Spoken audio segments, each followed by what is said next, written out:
300 people don't just disappear. Not from a locked plantation, not on Christmas morning, not without a sound. But on December 25th, 1859, that's exactly what happened at Belmont Estate in South Carolina. When the overseer arrived at dawn to unlock the quarters, he found the doors still barred from the outside, just as he'd left them the night before. The chains that had bound the enslaved workers lay coiled on the ground like shed skin.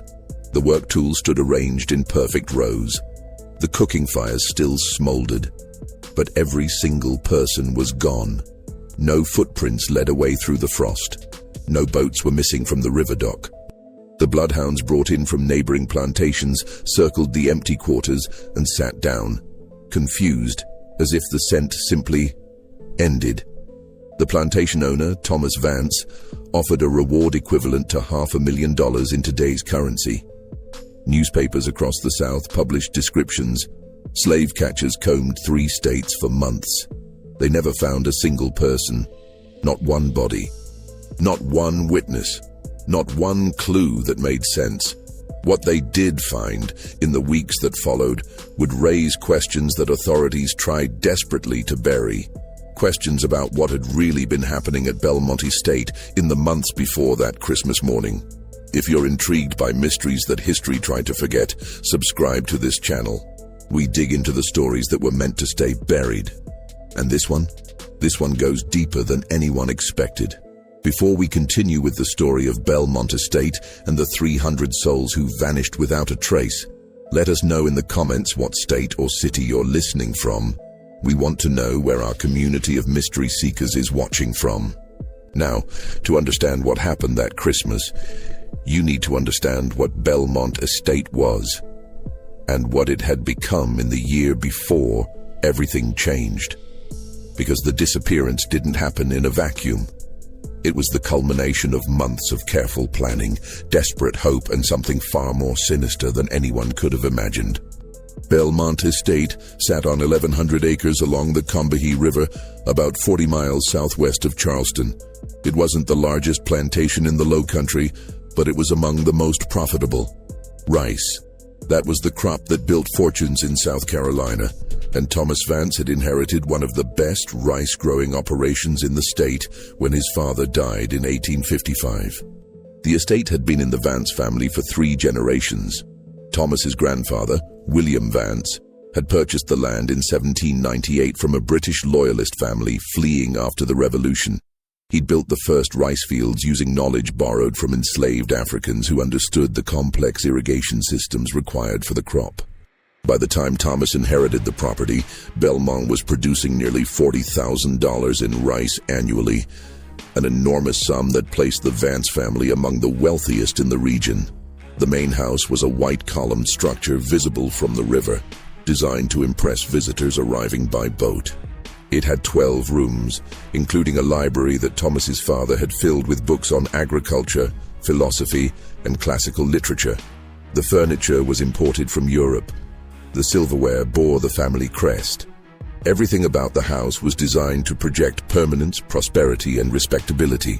Behind the main house stretched the rice fields, vast geometric plots separated by irrigation canals and dikes that controlled the flow of water from the river.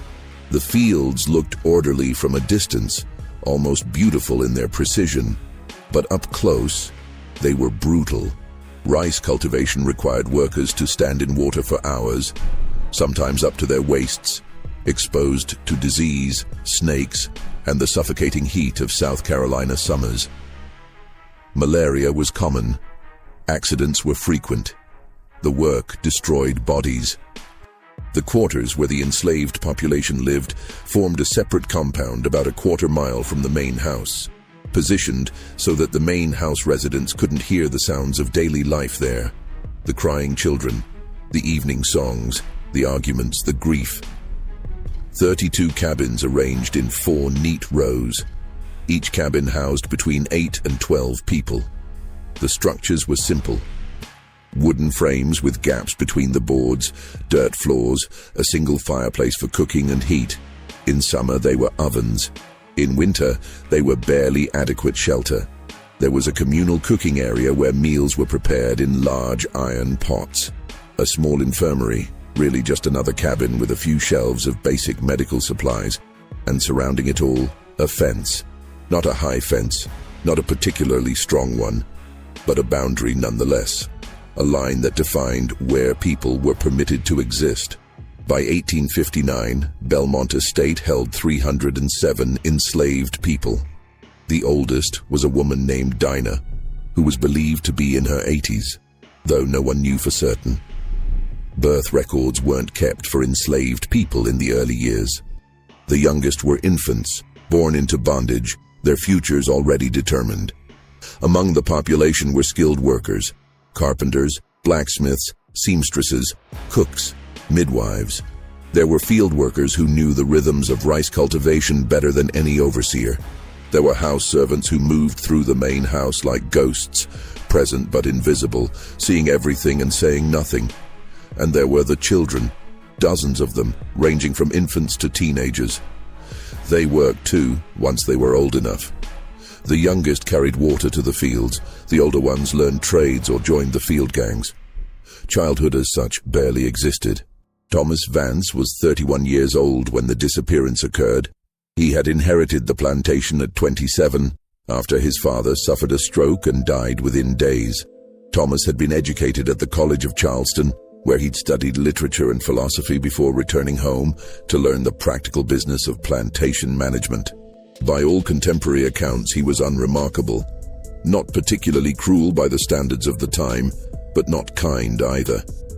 He was a businessman who saw the plantation as a machine, and its workers as components of that machine. He kept detailed records of productivity. He calculated the cost of feeding and clothing enslaved workers against their output. He made decisions based on profit margins. He rarely visited the quarters. He left the day-to-day management to his overseer, William Trent, a man who had worked at Belmont for 15 years. Trent was efficient, methodical, and utterly indifferent to the humanity of the people he supervised. He enforced the rules, maintained discipline, and ensured that work quotas were met. Nothing more, nothing less. For years, life at Belmont followed predictable patterns. The seasons dictated the work. Planting in spring, tending the fields in summer, harvest in fall, maintenance in winter. Sundays offered a brief respite. A few hours when people could tend their own small garden plots, mend clothes, or simply rest. Christmas brought a day or two of reduced work, a tradition that most plantation owners observed, partly out of custom and partly because it was believed that small concessions prevented larger rebellions. But in March of 1859, something changed. Thomas Vance traveled to Charleston for a meeting of the Agricultural Society, an organization where plantation owners shared information about crops, markets, and labor management. He returned 3 days later with a guest, Dr. Silas Creighton. Dr. Creighton was not a medical doctor, though he used the title. He held a degree in natural philosophy from what he claimed was a university in Pennsylvania, though later investigations would reveal inconsistencies in his credentials. He was 43 years old, tall and thin, with dark hair graying at the temples and eyes that seemed to catalog everything they saw. He had spent years traveling through the Caribbean and South America, studying what he called labor efficiency systems. He'd observed sugar plantations in Cuba, coffee plantations in Brazil, and mining operations in Peru. He'd taken notes on how different populations responded to different management techniques. He'd developed theories about human behavior, motivation, and control. And he'd come to Belmont Estate with a proposal that Thomas Vance found irresistible. He could increase the plantation's productivity by 40% within a year, Creighton claimed, without purchasing additional workers or land. His method was scientific, based on careful observation and the application of principles he'd developed through years of research. All he needed was access to the enslaved population and freedom to implement his system. Vance, who was always looking for ways to increase profits, agreed immediately. He offered Creighton room and board at the main house and a generous fee to be paid at the end of the year if the promised results materialized. Creighton arrived at Belmont with 3 large trunks of equipment. He spent the first week observing, walking through the fields, watching people work, taking notes in a leather-bound journal he carried everywhere. He spoke to no one except Vance and Trent. He simply watched. Then he requested a workspace. Vance gave him use of one of the estate's outbuildings, a structure that had previously been used for storing equipment and supplies.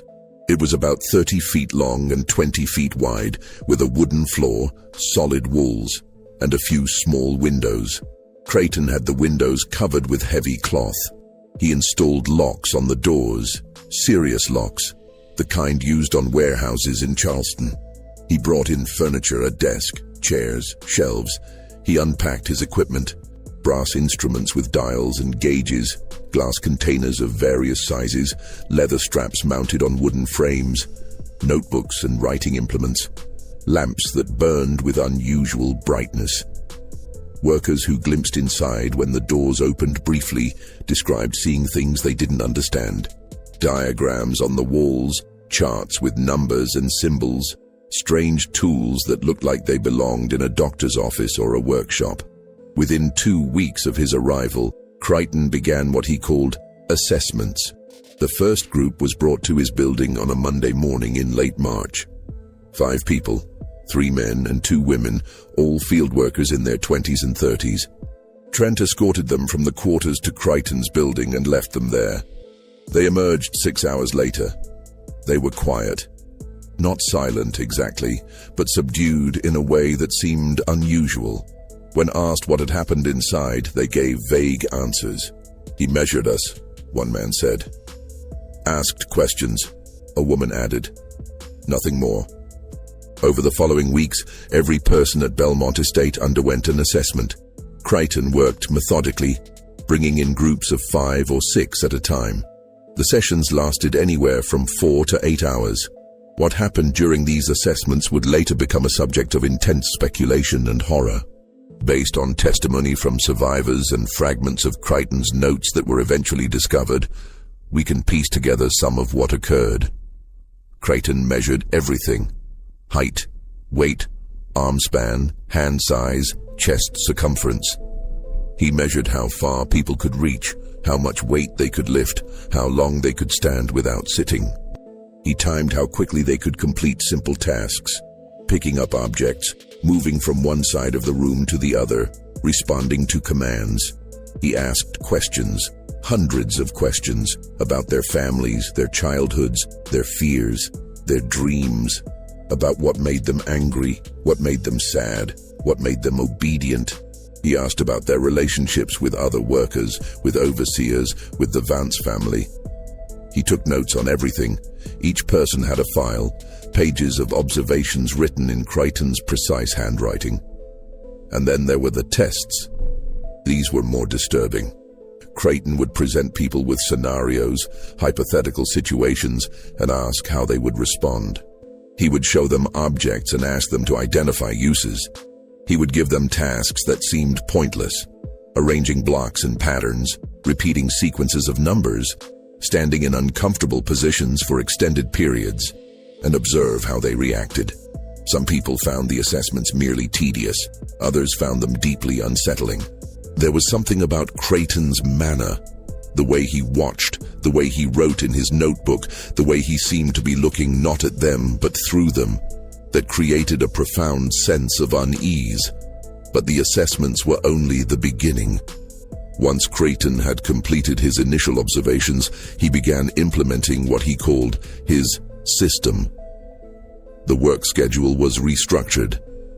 People were reassigned to different tasks based on criteria only Creighton understood. Some field workers were moved to maintenance duties. Some house servants were sent to the fields. The changes seemed arbitrary, but Creighton insisted they were based on careful analysis of each person's capabilities and psychological profile. Rations were adjusted. Some people received more food, particularly those Creighton had identified as high-value workers. Others received less. The reductions were small at first, barely noticeable, but they created a hierarchy that hadn't existed before. Work quotas were modified. Some tasks now had specific time limits. Failure to meet these limits resulted in what Crichton called corrective interventions. And then there were the treatments. These began in May, about 2 months after Creighton's arrival. Workers who showed signs of what Crichton called reduced efficiency, illness, exhaustion, or simply moving too slowly, were taken to his building for correction. These sessions were different from the assessments. They lasted longer, sometimes an entire day. And the people who underwent treatment came back, changed. The changes were subtle at first. A field worker named Marcus, who had always been talkative and quick to laugh, returned from a treatment session quiet and focused. He worked faster than before, never pausing to rest, never speaking unless spoken to. His wife said he barely slept anymore. He would lie awake at night, staring at the ceiling, as if he'd forgotten how to rest. A woman named Lily, who had been recovering from a fever, underwent treatment and returned moving mechanically, as if her body was operating on instructions her mind wasn't fully processing. She would start a task and continue it until someone physically stopped her, even if the task was complete. A young man named Benjamin developed a tremor in his hands after his treatment. The tremor was constant, making fine work difficult. But he never complained. He never asked for help. He simply worked through it, his hands shaking, his face expressionless. By summer, fear had begun to spread through the quarters. People whispered about Crichton's building. They called it the correction house or simply his place, speaking of it in hushed tones. Parents warned children to work hard, to never give Trent or Crichton a reason to notice them. But working hard wasn't always enough. Crichton's criteria for who needed treatment seemed to expand. At first, it was only people who were clearly struggling, the sick, the injured, the exhausted. But gradually, others were selected.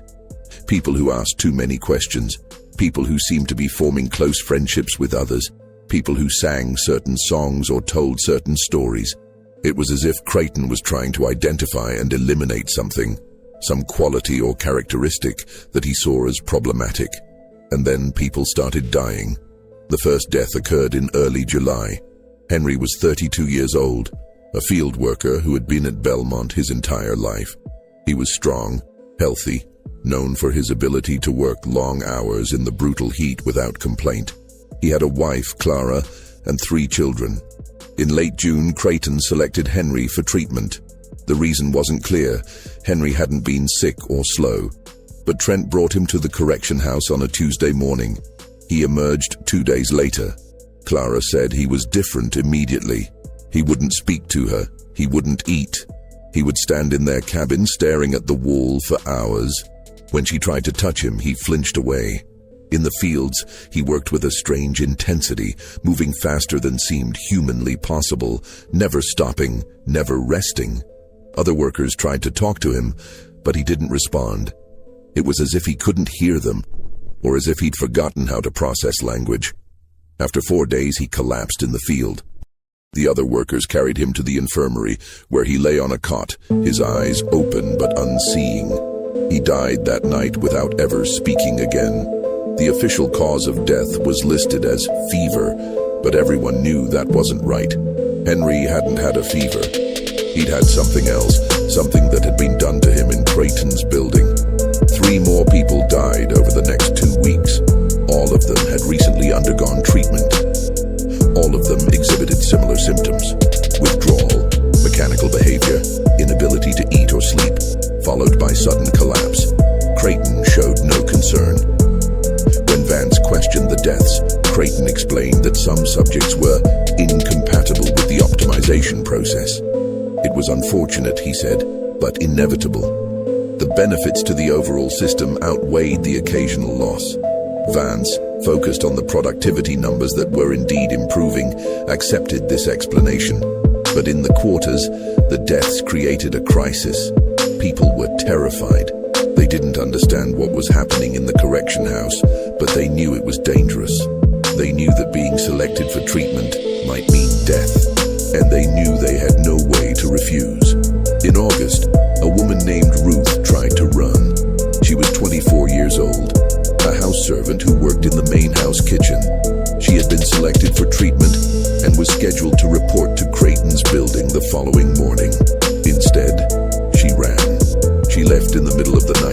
taking nothing with her, heading north through the woods. She made it 6 miles before the dogs found her at dawn. The punishment was public and brutal. Vance, who rarely involved himself in discipline, made an exception. Ruth was whipped in front of the assembled population, a reminder of what happened to those who tried to escape. But the whipping wasn't the end of it. Afterward, she was taken to Creighton's building for what he called behavioral correction. She was inside for 3 days. When she emerged, she could walk and work, but she never spoke again. Not a word, not a sound.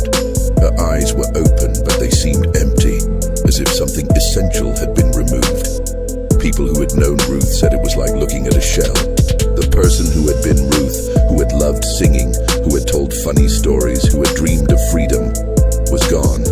What came back was something else. The incident with Ruth marked a turning point. Before, there had been fear. Now there was terror. And beneath the terror, something else was growing. Rage.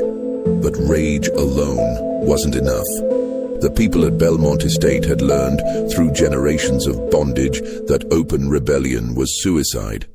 The system was designed to crush resistance. The laws, the weapons, the dogs, the neighboring plantations that would send reinforcements, all of it was arrayed against them. If they were going to act, they would need to be smart. They would need to be careful. They would need to plan. And they would need to do it in a way that Crichton, with all his observations and measurements and psychological theories, would never detect. If you're as disturbed by this as we are, hit that like button and let us know in the comments what you think was really happening in Crichton's building. Because what comes next reveals that while Crichton thought he was controlling everything, he was actually missing the most important thing happening right under his nose. The truth is, while Crichton was conducting his experiments, convinced that he was breaking down individual will and preventing collective action, the people of Belmont Estate were doing something he never anticipated. They were organizing. The organization began in the most unlikely place, among the children. At Belmont Estate, as at most plantations, enslaved children occupied a strange position. They were too young to be seen as serious threats, too small to be worth the constant surveillance that adults endured. They moved through spaces that adults couldn't, carrying messages between the fields and the quarters, running errands to the main house, playing in areas that overseers ignored. And they were watching everything. In the months after Crichton's arrival, the children began exhibiting strange behaviors that adults noticed but overseers didn't. They would gather in specific locations at specific times, always briefly, never long enough to attract attention. Behind the woodshed at dusk, near the old well that no longer worked. In the space between 2 particular cabins where the shadows fell just right. They would sing certain songs, always the same ones, with lyrics that seemed innocuous but carried embedded meanings. Songs about rivers and stars and journeys. Songs their grandparents had taught them. Songs that had been passed down through generations. Songs that contained maps and instructions disguised as simple melodies. One song, which a visitor to a neighboring plantation recorded in a journal, included the lines, "When the master sleeps and the river runs, we'll follow the drinking gourd to the promised sun." The drinking gourd was a known code for the Big Dipper, used by people escaping slavery to navigate north. But when the master sleeps and the river runs, those phrases were specific, temporal markers, instructions for timing. The children were messengers, carrying information in ways that seemed innocent. A child sent to bring water to the fields might pause to sing a particular song within earshot of certain workers. A child playing near the main house might repeat a phrase they'd overheard that was actually a coded message. And the adults were listening. The planning had begun in April, shortly after Crichton's assessment started. It began with a man named Samuel. Samuel was 41 years old, a skilled carpenter who had been at Belmont for 23 years. He had a unique position on the plantation. Because of his skills, he was given more freedom of movement than most. He repaired buildings, built furniture, maintained the structures that kept the plantation functioning. This meant he could move between the main house, the quarters, the outbuildings, and the fields without arousing suspicion. It also meant he had access to places other people didn't. In early April, while repairing a door at one of the storage buildings, Samuel noticed something. Creighton's building, the correction house, had a root cellar. He discovered it by accident. He'd been asked to check the building's foundation for water damage, and while examining the exterior, he noticed that the ground on one side sounded hollow when he tapped it. Further investigation revealed a wooden trapdoor, partially hidden by overgrown grass. The trapdoor was locked, but Samuel was skilled with locks. He returned that night, alone, and opened it. The root cellar was larger than he expected, about 10 feet square, with a dirt floor and stone walls. It was clearly old, probably built when the structure had been used for food storage years earlier. But what caught Samuel's attention was something else. One wall of the cellar had a gap at the bottom, a space where the stones didn't quite meet the ground. Cool air flowed through the gap. Samuel investigated further. The gap led to a tunnel. The tunnel was old, very old. It had been built decades earlier as part of the plantation's original drainage system, designed to divert water from the rice fields during heavy rains. The system had been replaced years ago with a more efficient design, and the old tunnels had been sealed and forgotten. But this one hadn't been completely sealed. It was still passable. Samuel explored as far as he dared that first night. The tunnel was about 4 feet high and 3 feet wide, shored up with timber that was rotting in places but still mostly intact. It ran underground, heading in the direction of the river. He couldn't follow it all the way. He didn't have enough light, and he needed to get back before his absence was noticed. But he'd seen enough. The tunnel was a way out.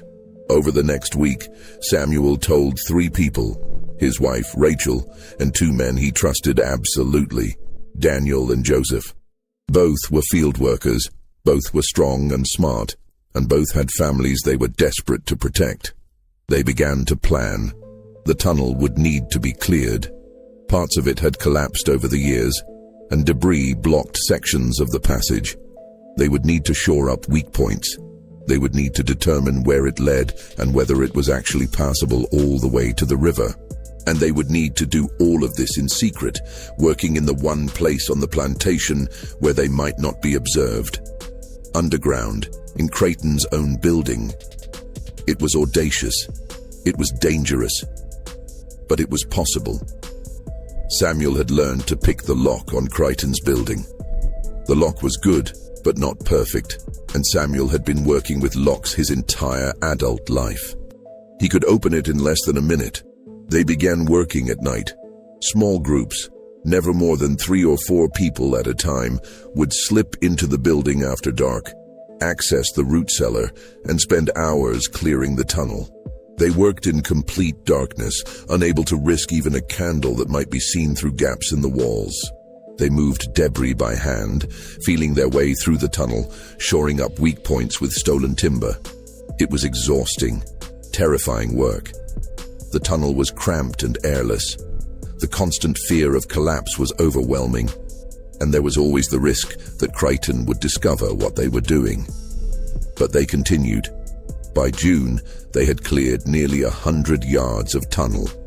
They discovered that it ran for approximately 200 yards total, emerging in a wooded area near the river, well away from the main plantation buildings. The exit was partially concealed by undergrowth and had been sealed years ago with a wooden cover that had rotted away. With some work, it could be opened. They had found their escape route, but now they faced a bigger challenge: how to move 300 people through a narrow tunnel in a single night without being discovered. This is where the planning became truly complex. They needed to time the escape perfectly. It would have to be a night when security was relaxed, when overseers were distracted, when they would have the maximum amount of time before the disappearance was discovered. Christmas was the obvious choice. It was the one day each year when plantation owners traditionally gave enslaved workers a brief respite. Most overseers took the day off. The main house would be focused on its own celebrations, Security would be at its lowest. But there were still problems. The cabins were locked from the outside every night. The chains that bound certain individuals, those considered flight risks, were secured with locks that only Trent and Vance had keys for. They would need to solve these problems, and they would need to coordinate 300 people, men, women, children, elderly, sick, to move silently and quickly through a tunnel that could only accommodate a few people at a time. The planning consumed the summer and fall. More people were brought into the conspiracy, but carefully, selectively. Only people who could be trusted, absolutely. Only people who understood that a single mistake, a single betrayal, would mean death for everyone. They developed a system of signals. Certain songs meant certain things. Certain phrases spoken in certain contexts carried instructions. The children became the primary messengers, moving between groups, carrying information in ways that seemed innocent. They stockpiled supplies, small amounts of food, taken from rations and hidden in the tunnel, water containers, blankets, anything that might be needed for the journey after they emerged from the tunnel. They made contact with the Underground Railroad. This was perhaps the most dangerous part of the plan. The Underground Railroad network extended even into South Carolina, but it was secretive, fragmented, and constantly under threat. Making contact required finding someone who could be trusted, someone who could arrange for boats to be waiting at the river on Christmas night. Samuel made the contact through a free black man who worked as a ferryman on the Combahee River. The ferryman knew people who knew people. Messages were passed through a chain of intermediaries, each knowing only what they needed to know. By December, the plan was in place. On Christmas Eve, while the main house celebrated and the overseers drank and relaxed, the people of Belmont Estate would begin moving through the tunnel. They would go in groups, timed carefully to avoid crowding. The strongest would go first to help others through difficult sections. Families would stay together. The elderly and children would be assisted. They would emerge near the river, where boats would be waiting, boats arranged by the Underground Railroad network. The boats would take them downriver to the coast, where they would be transferred to a ship. The ship would take them north, to Philadelphia, to freedom. It was an impossible plan. It required perfect timing, perfect coordination, and perfect luck. But it was the only plan they had. And then, 2 weeks before Christmas, something happened that threatened to destroy everything. Dr. Silas Creighton discovered what they were planning. The discovery happened on December 10th, 1859. Creighton had been working late in his building, reviewing his notes and preparing reports for Thomas Vance. The productivity numbers were excellent, exactly as he'd promised. The optimization system was working. Vance was pleased, but Creighton had noticed something odd in recent weeks. Small things, inconsistencies. Certain workers who should have been exhausted were showing unusual energy. People who should have been isolated were displaying signs of coordination. There were patterns in behavior that didn't match his predictions. Creighton was a man who believed in patterns. His entire system was built on the idea that human behavior was predictable, controllable, measurable. When patterns didn't match his expectations, he investigated. That night, while organizing his files, he heard a sound. It was faint, barely audible. A scraping sound coming from below. Creighton froze. He listened. The sound came again, definitely from below, from the root cellar. He took a lamp and descended the stairs to the cellar. The trapdoor was closed, but when he examined it closely, he saw fresh scratches around the lock. Someone had been opening it. Creighton opened the trapdoor and descended into the cellar. He found the tunnel immediately, and he found evidence that it had been recently used. Fresh footprints in the dirt, disturbed debris, the smell of human sweat in the stale air. Someone had been using his building to access an underground passage. Creighton's mind worked quickly. He understood immediately what this meant. An escape route. A secret passage that he hadn't known existed right beneath his own workspace. He should have alerted Vance immediately. He should have called for Trent and the overseers. He should have had the tunnel sealed and the conspirators identified and punished. But Creighton didn't do any of those things because he saw something else, an opportunity. This was the ultimate test of his system. A population under extreme duress, facing a binary choice between action and submission, would reveal the ultimate limits of behavioral conditioning. If his months of treatments had successfully suppressed their ability to organize and act collectively, the escape attempt would fail on its own. If it hadn't, he would learn exactly where his system had weaknesses. Either way, the data would be invaluable. He decided to let the escape attempt proceed, but he would control it. He would be there, in the tunnel, observing. He would see how they behaved under pressure. He would document everything. It was, to him, the culmination of his experiment. He spent the next 2 weeks preparing. He recruited 2 men from Charleston, hired muscle, men who asked no questions and did what they were paid to do. He told them they would be helping him prevent an escape attempt, and he paid them well for their silence. He studied the tunnel, mapping its length and identifying the weakest points in its structure. He positioned supplies, ropes, tools, weapons, at strategic locations, and he waited. He didn't tell Vance. He didn't tell Trent. This was his experiment, and he would control every variable. But Creighton made a critical error. He assumed that the people planning the escape were operating on instinct and desperation. He assumed they were disorganized, that their plan would be crude and easily disrupted. He was wrong.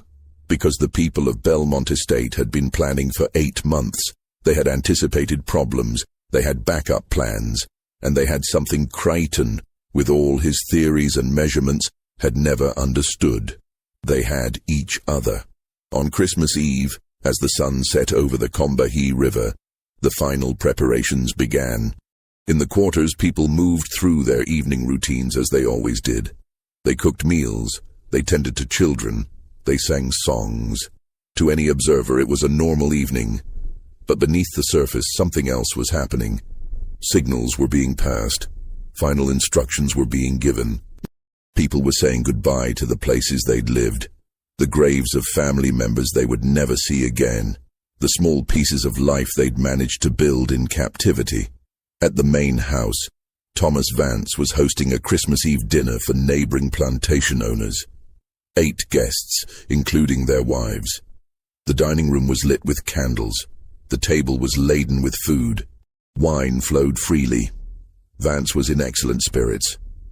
The year had been profitable. Creighton's system had worked exactly as promised. The future looked bright. In the overseer's house, William Trent sat with his wife, drinking whiskey and looking forward to a rare day off. He'd locked the quarters himself, as he did every night. Everything was secure. In Creighton's building, the doctor waited in the darkness of the root cellar, his 2 hired men beside him. He had a lamp, but it was unlit. He didn't want to alert anyone to his presence. He had a pistol. He had his notebook.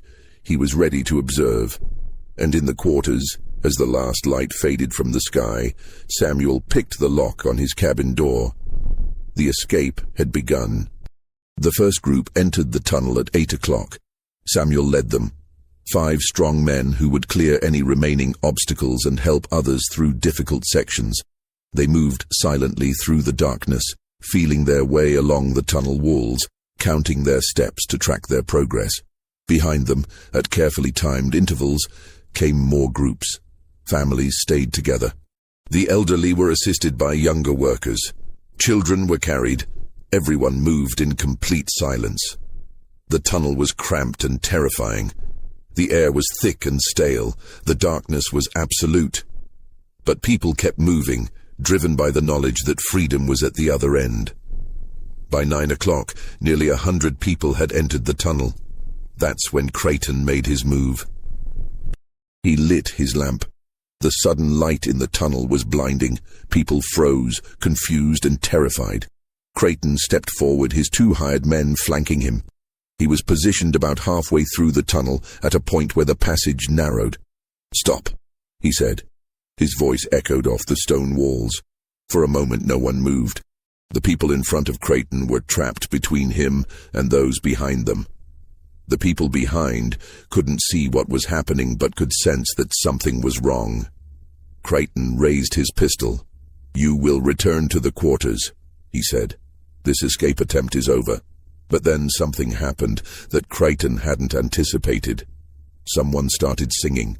It was a woman's voice, coming from somewhere in the darkness behind Crichton. One of the songs the children had been singing for months. The one about the river and the drinking gourd and the promised son. Other voices joined in, then more. Within seconds, dozens of people were singing, the sound filling the tunnel, echoing and amplifying until it was overwhelming. Crichton's hired men looked nervous. One of them raised his own weapon, but the singing continued, growing louder.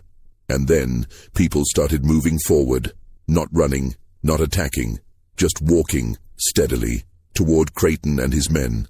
Crichton fired his pistol into the air. The sound was deafening in the confined space. But the people kept coming, kept singing. One of the hired men panicked and ran, pushing past Crichton, heading back toward the root cellar. The other followed. Crichton found himself alone, facing a wall of people moving toward him with inexorable determination. He turned and ran. But in his panic, he made a fatal mistake. He dropped his lamp. The lamp shattered on the stone floor. The oil spread and ignited, flames racing across the ground and up the wooden supports that shored up the tunnel walls. The fire spread quickly. The old timber was dry and caught easily. Within seconds, a section of the tunnel was engulfed in flames. People screamed. The forward movement stopped as those in front tried to retreat from the fire. But there were too many people behind them, still pushing forward, unaware of what was happening ahead. The tunnel filled with smoke. The heat became unbearable. The wooden supports began to crack and splinter, and then a section of the tunnel collapsed. The collapse happened about 30 feet from where Crichton had been standing. Tons of earth and stone came down, blocking the passage completely. The people who were ahead of the collapse, those who had been in the first groups, including Samuel and the other leaders, were cut off from those behind. In the chaos and darkness, with smoke filling the air and the sound of screaming echoing off the walls, Samuel made a decision. "Keep moving," he shouted. "Forward. Get to the river." The group ahead of the collapse, 17 people in total, pushed forward through the smoke and heat. They could hear the sounds of the collapse continuing behind them, could feel the ground shaking. But they didn't stop. They reached the end of the tunnel and emerged into the cold night air. The boats were there, waiting just as planned. They climbed into the boats and pushed off from the shore, the current carrying them downstream into the darkness.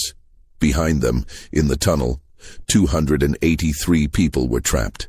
What happened to those 283 people in the hours after the collapse is one of the most haunting mysteries in American history. When investigators excavated the tunnel in the weeks following the discovery of the 17 survivors in Philadelphia, they found the collapsed section. They cleared it, expecting to find bodies. Hundreds of bodies, victims of the cave-in and the fire. But they found nothing.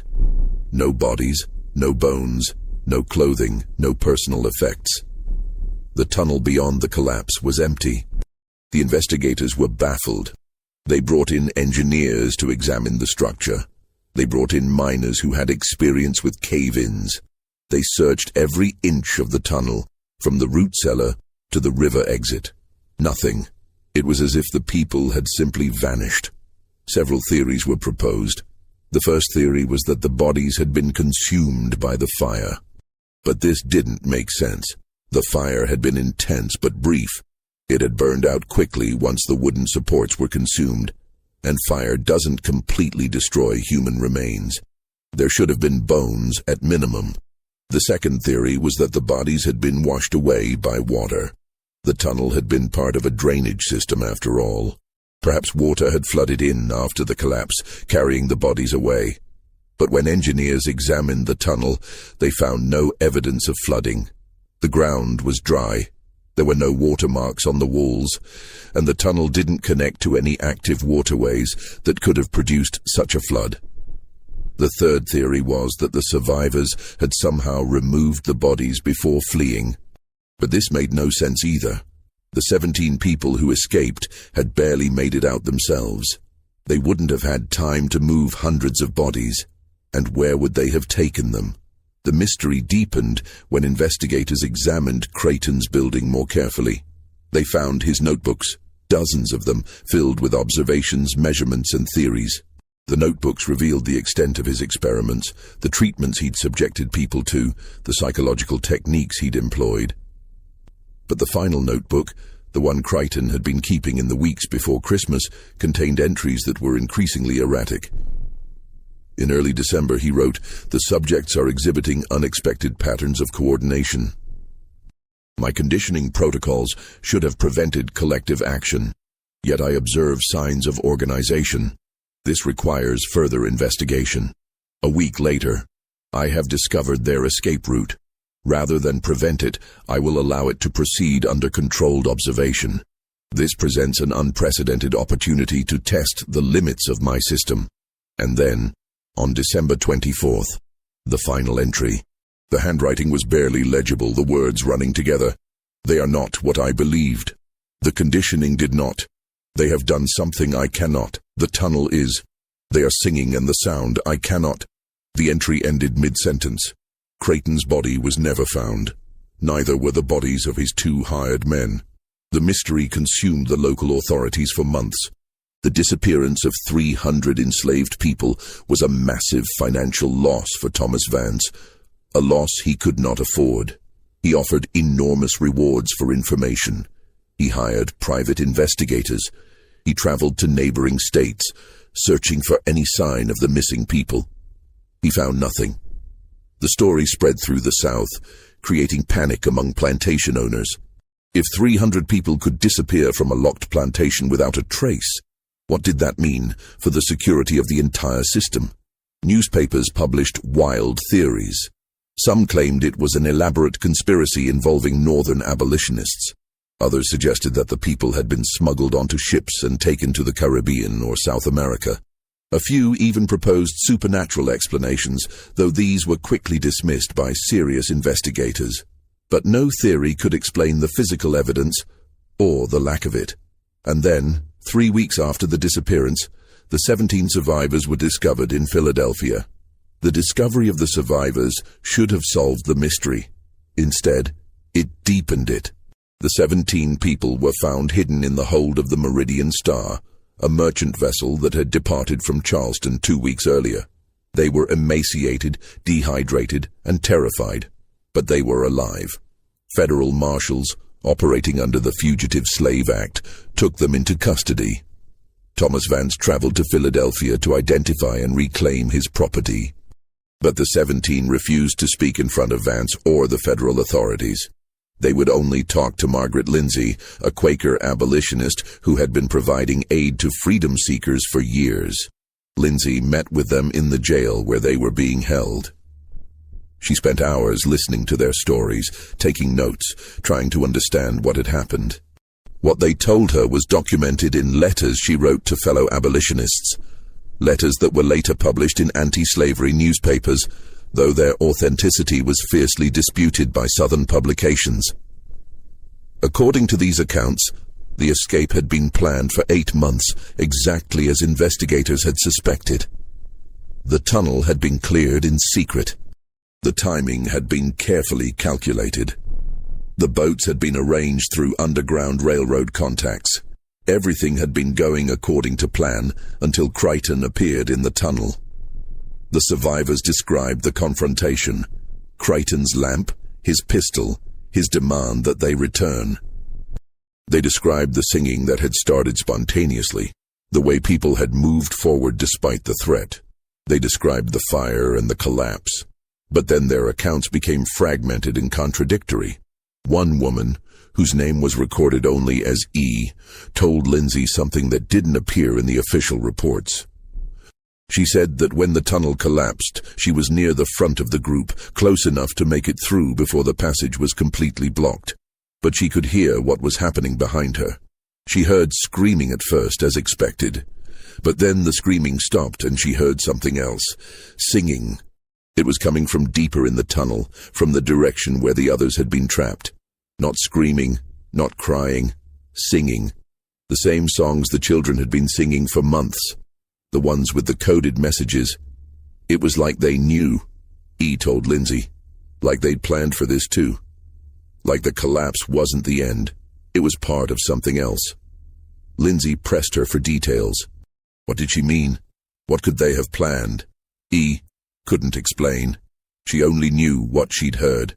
Singing, growing louder, echoing through the tunnel even as the collapse continued. Another survivor, a man named Peter, told a different story.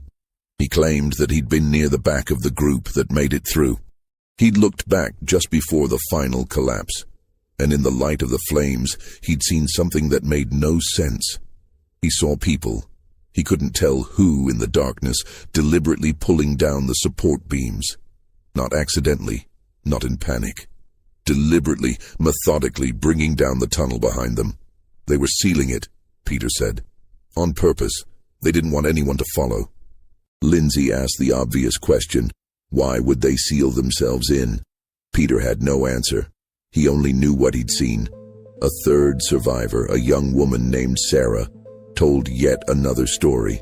She said that in the days before Christmas there had been whispers in the quarters, whispers about a second plan.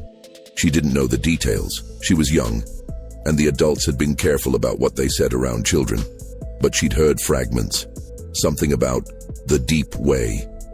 Something about where the masters can't follow. She didn't understand what it meant, but she remembered the phrase because it had been repeated so often in the final days. If the first way fails, we take the deep way. Lindsay documented all of these accounts. She sent letters to abolitionist newspapers in Boston, New York, and Philadelphia. She testified before anti-slavery societies.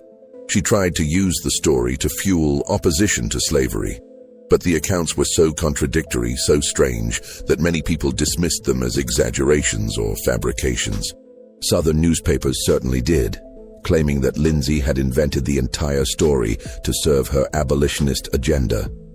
The 17 survivors were eventually returned to slavery under the Fugitive Slave Act. They were transported back to South Carolina in chains, but they never returned to Belmont Estate. Thomas Vance, perhaps fearing that their presence would inspire others, sold them to different plantations across the state. They were separated, scattered, their stories lost. Margaret Lindsay continued to search for answers. She corresponded with other abolitionists, trying to find any trace of the missing 283 people. She never found anything. In the months and years following the disappearance, there were scattered reports, fragments of information that suggested the missing people might have survived, might have found freedom, but each report raised more questions than it answered. In February of 1860, a rice merchant named Thomas Garrett was traveling through the coastal swamps about 15 miles south of Belmont Estate. He was following an old hunting trail when he came across something unexpected. A camp. It was recent. The fire pit still contained warm ashes. There were signs that many people had been there. Makeshift shelters constructed from branches and moss. Areas where the ground had been cleared for sleeping. Discarded tools. But the camp was empty. Whoever had been there was gone. Garrett reported the discovery to local authorities. A search party was organized, but by the time they reached the location, any trail had vanished. The swamp was vast and treacherous. Tracking anyone through it was nearly impossible. The authorities concluded that the camp had probably been used by a group of runaways from various plantations. They didn't connect it to Belmont Estate. But the timing was suggestive, and the scale of the camp, large enough for dozens, perhaps hundreds of people, was unusual. In April of 1860, a ferryman named Jacob Mills, who operated a crossing on the Savannah River between South Carolina and Georgia, reported something odd to his local sheriff. He said he'd transported a large group of black travelers, he estimated about 40 people, across the river one night. They'd paid him in gold coins, which was unusual. Enslaved people didn't have gold. Even free black people rarely had that kind of money. Mills said the group had been quiet, organized, and purposeful. They'd crossed at night, heading into Georgia, and disappeared into the woods on the other side. When the sheriff investigated, he found no trace of the group, and Mills couldn't provide detailed descriptions. It had been dark, and he'd been more interested in the gold than in the faces of his passengers. The story was dismissed as probably unrelated to Belmont Estate. After all, Georgia was a long way from the Combahee River. How could people have traveled that far without being detected? But the gold was interesting. Where would escaped slaves have gotten gold? In June of 1860, a shopkeeper in Wilmington, North Carolina, reported selling supplies to a woman who spoke with an accent he couldn't place. She'd bought food, blankets, and medical supplies, a lot of them, more than one person would need. She'd paid in cash, and she'd been polite, but distant. When the shopkeeper tried to make conversation, asking where she was from, she'd given vague answers and left quickly. The shopkeeper remembered her because of the way she spoke. He said it was like she'd forgotten how to form certain words, like she was relearning language. This report, too, was dismissed. North Carolina was even farther from Belmont Estate. The connection seemed impossible, but the description of the woman's speech was haunting. It matched descriptions of some of the people who had undergone Creighton's treatments, people who had emerged from the correction house changed, struggling with language and memory. Could she have been one of the missing people from Belmont? And if so, how had she gotten to North Carolina? There were other reports scattered across the South over the next 2 years. A group of black travelers seen on a road in Virginia. A community of free black people in Tennessee that seemed to have appeared suddenly. Rumors of a settlement deep in the Appalachian Mountains where people lived in secret, away from white society. None of these reports were confirmed. None could be definitively connected to Belmont Estate. But taken together, they suggested a possibility. That at least some of the missing people had survived, had escaped, and had found ways to live in freedom. But what about the others? What about the 283 people who had been trapped in the tunnel? If they had died in the collapse, where were their bodies? If they had escaped through some other route, where had they gone? And what did the survivors mean when they talked about the deep way and where the masters can't follow? In March of 1861, just weeks before the Civil War began, something happened that reignited interest in the Belmont Estate mystery. A package arrived at the offices of the Charleston Mercury newspaper. It was a small wooden box, carefully wrapped, with no return address.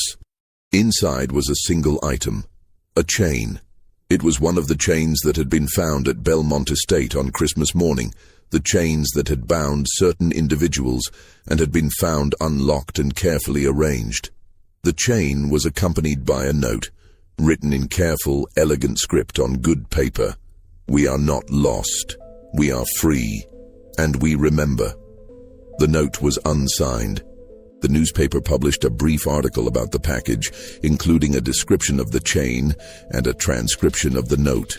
The article speculated about who might have sent it and what it meant, but by then, the nation was consumed by the approaching war. South Carolina had seceded from the Union. Fort Sumter would be attacked within weeks. The mystery of Belmont Estate, which had dominated local news for over a year, faded from public attention. Thomas Vance lost his plantation during the war. The Union Army occupied the Low Country in 1862, and Belmont Estate was abandoned. The enslaved people who had remained, those who hadn't disappeared on Christmas, were freed. Vance never recovered financially. He died in 1867, still offering a reward for information about the disappearance, still searching for answers. Dr. Silas Creighton was never seen again after Christmas Eve 1859.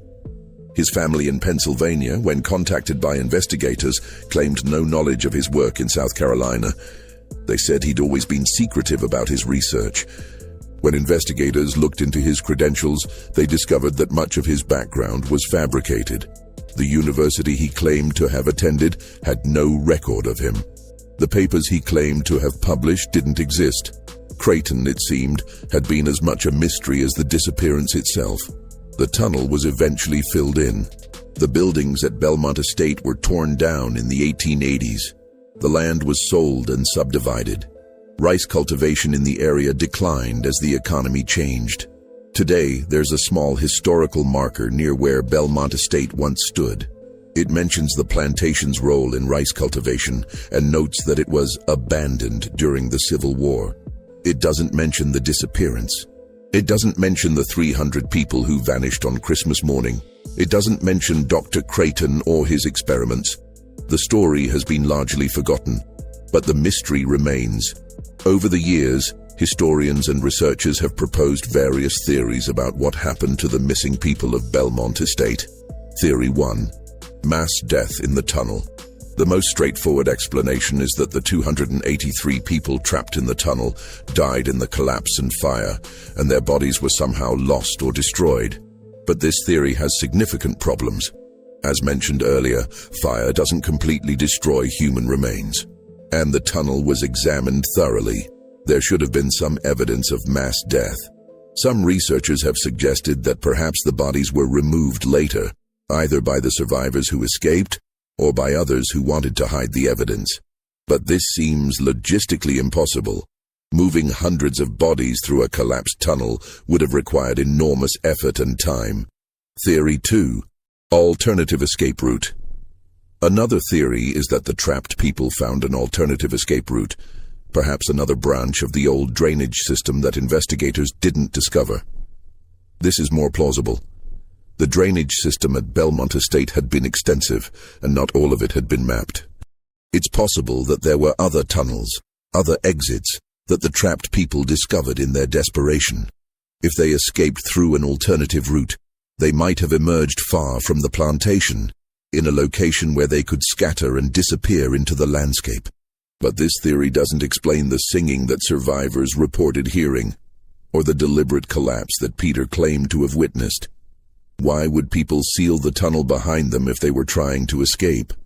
Theory 3. The Underground Railroad. Some historians have suggested that the Underground Railroad network was more extensive and better organized than previously believed, and that it managed to evacuate the trapped people through some secret means. This theory is appealing because it gives the story a hopeful ending. But it's difficult to support with evidence. The Underground Railroad was indeed active in South Carolina, but it operated in small groups, moving people carefully and slowly. The idea that it could have evacuated nearly 300 people from a collapsed tunnel seems far-fetched. Theory 4. Maroon communities. This theory suggests that the missing people didn't try to reach the north at all. Instead, they established a maroon community, a hidden settlement in the swamps or mountains where they could live in freedom, away from white society. Maroon communities existed throughout the Americas, including in the United States. The Great Dismal Swamp on the Virginia-North Carolina border harbored such communities for decades. The swamps of South Carolina and Georgia could have provided similar refuge. The reports of camps and settlements that surfaced in the months after the disappearance support this theory. Perhaps the missing people of Belmont Estate joined or established such a community, living in secret for years or even decades. But if this is true, why has no definitive evidence ever been found? Why did no one from the community ever come forward, even after the Civil War ended and slavery was abolished? Theory 5. Deliberate concealment. The most disturbing theory is that the missing people did die in the tunnel, but that their deaths were deliberately concealed by authorities who didn't want the story to become public. The disappearance of 300 enslaved people was a massive embarrassment for South Carolina's plantation system. It suggested that the system wasn't as secure as owners believed. It could have inspired other escape attempts. Perhaps authorities removed the bodies and buried them in secret, then claimed they'd found nothing in order to minimize the story's impact. This theory is dark, but it's not impossible. Cover-ups of inconvenient truths were common in the antebellum South, but it doesn't explain the reports of survivors seen in other states, or the package sent to the Charleston Mercury, or the testimonies of the 17 people who escaped. The truth is, we may never know what happened to the 283 people who vanished from Belmont Estate. But there's one more piece of evidence worth considering. Evidence that emerged decades later and suggests a possibility that no one at the time considered. In the 1930s, during the Great Depression, The Federal Writers Project sent interviewers across the South to record the testimonies of formerly enslaved people. It was a massive undertaking, designed to preserve the memories of a generation that was rapidly disappearing. One of these interviews was conducted in rural Georgia in 1937. The interviewer, a young woman named Helen Crawford, spoke with an elderly black woman who gave her name only as Aunt Bess. Aunt Bess was believed to be in her 80s, though she didn't know her exact age. She had been born into slavery and had lived through the Civil War, Reconstruction, and the difficult decades that followed. Crawford asked her about her memories of slavery. Aunt Bess spoke about the plantation where she'd grown up, about the work she'd done, about the family members she'd lost. And then Crawford asked if she remembered anything unusual from that time, any stories that had stuck with her over the years. Aunt Bess was quiet for a long moment. Then she said, "I remember before the war. I remember people talking about the plantation where everybody walked away. It was down in South Carolina near the river. My grandmother told me about it. She said it was a Christmas miracle." Crawford asked her to explain. "My grandmother said they didn't run," Aunt Bess continued. "They walked. Together, and they went somewhere the masters couldn't follow, because the masters didn't believe it existed." Crawford asked what she meant. "Where did they go?" Aunt Bess smiled. "Freedom," she said. "They went to freedom. And once you really believe in it, really believe it's possible, you can find ways to get there that nobody else can see." Crawford pressed her for more details. Did her grandmother know anyone from that plantation? Did she know what actually happened? Aunt Bess shook her head. "My grandmother just said that sometimes, when people have nothing left to lose, they find strength they didn't know they had. And sometimes when people work together, really together, they can do things that seem impossible." She paused, then added, "My grandmother said the masters never understood that. They thought if you broke people down one by one, you could control them. But they didn't understand that breaking people down could also bring them together, that shared suffering could become shared strength." The interview is preserved in the Library of Congress, part of the Federal Writers Project collection. It's a brief document, just a few pages, and it doesn't provide any concrete information about what happened at Belmont Estate. But it offers something else. A perspective that the white investigators and newspaper reporters of 1859 never considered. Perhaps the missing people of Belmont Estate didn't escape in spite of what Creighton had done to them. Perhaps they escaped because of it. Creighton's experiments had been designed to break individual will, to create isolated, controllable subjects. But perhaps instead, they'd created a shared experience of trauma that bound people together more strongly than anything else could have. Perhaps the treatments, the fear, the deaths, perhaps all of it had forged a collective determination that was stronger than any individual will could have been. Perhaps that's what the singing in the tunnel represented. Not panic, not despair, but unity.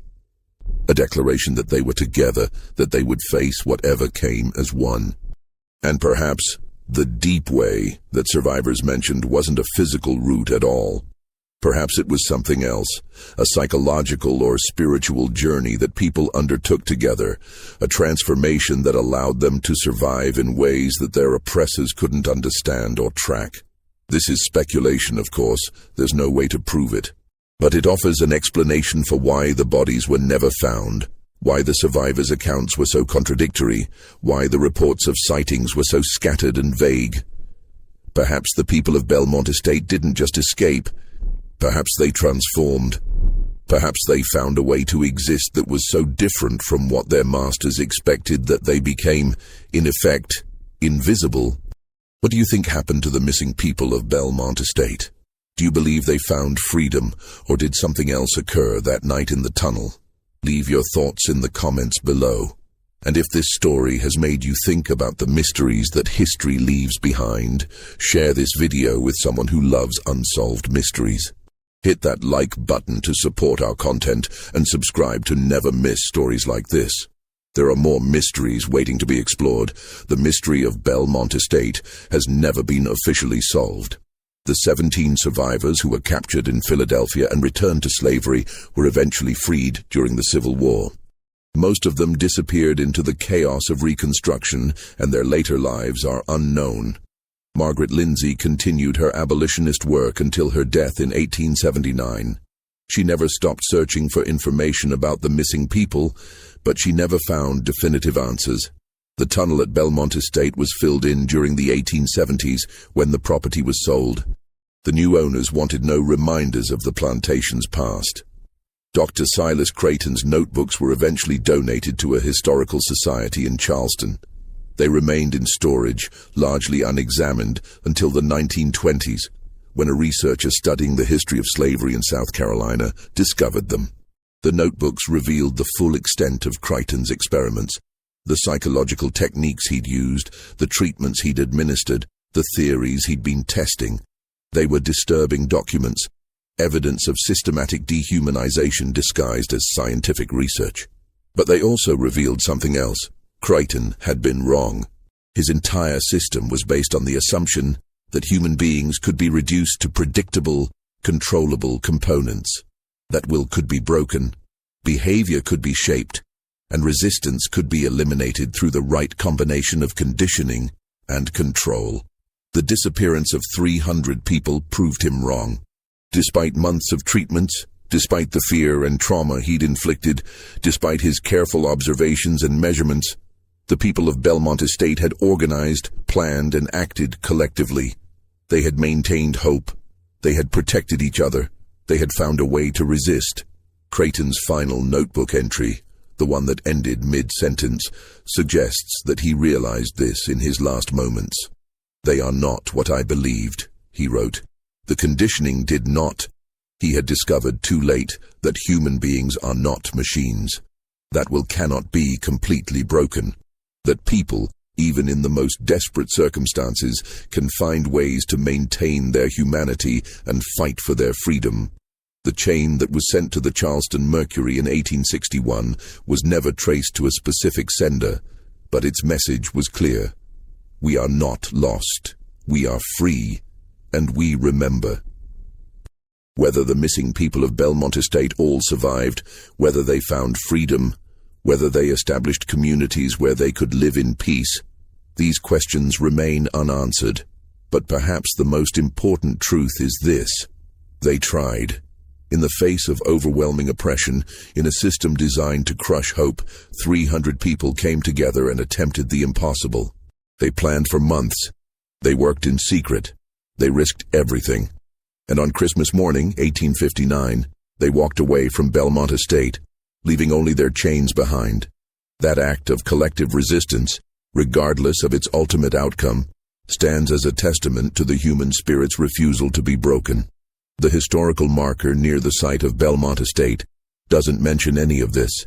It doesn't tell the story of the disappearance, or of Dr. Creighton's experiments, or of the 300 people who vanished, but the story exists in archives, in old newspapers, in the testimonies of survivors, in the memories passed down through generations.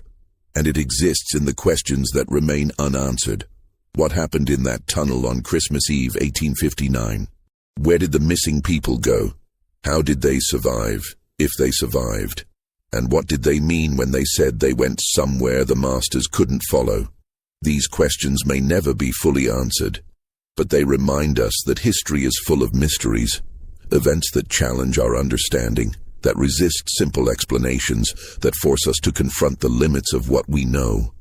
The story of Belmont Estate is one of those mysteries. 300 people don't just disappear, but maybe, just maybe, they found a way to vanish that was more powerful than anyone imagined possible. Maybe they found freedom not just as a destination, but as a state of being, something that couldn't be tracked by bloodhounds, couldn't be recaptured by slave catchers, couldn't be destroyed by the system that had tried to break them. Maybe that's what the deep way meant. Not a physical route, but a transformation so profound that it made them invisible to those who had only ever seen them as property. Maybe that's the real mystery of Belmont Estate. Not where the people went, but how they became free in a way that their oppressors could never understand or undo. This story shows us that even in the darkest moments of history, people found ways to resist, to hope, and to fight for freedom. What do you think really happened that Christmas night?